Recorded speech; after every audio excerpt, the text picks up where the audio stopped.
ఈ మధ్య పొట్ట బాగా వచ్చేస్తుంది. ఒళ్ళంతా ఉబ్బిపోయినట్టుగా అయిపోతుంది. ఏం తింటే ఇవన్నీ కూడా తగ్గించుకోగలం? ఇలాంటివి అస్సలు తినకూడదు. మనం మిల్లెట్స్ తింటే సరిపోతుందా? మరి ఒక్కసారి ఆలోచించండి. ఎప్పుడు తిండి తినాలనే ఆలోచన అనేది తగ్గించుకుంటే ఆటోమేటిక్గా తగ్గిపోతాం కదా. తిండి తినేకే కదా ఒళ్ళొచ్చింది. మళ్ళీ ఆ తిండితోనే ఎలా కంట్రోల్ చేసుకోవడం? మరి ఒళ్ళు తగ్గడానికైనా మన మైండ్ పీస్ఫుల్గా ఉండడానికైనా యోగా ది బెస్ట్ అని చెప్పుకోవచ్చు. అయితే మరి యోగా చేస్తే మన ఒంట్లోని ఎక్కడ కొవ్వున్నా కూడా కరిగించుకోవచ్చు.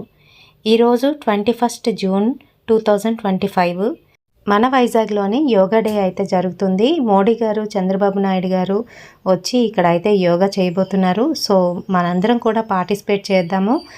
వేరే స్టేట్స్ నుంచి కూడా వచ్చి ఇక్కడైతే పార్టిసిపేట్ చేస్తున్నారండి. ఇప్పుడు మన Vizag Guinness book of world రికార్డులోకి అయితే ఎక్కబోతుంది.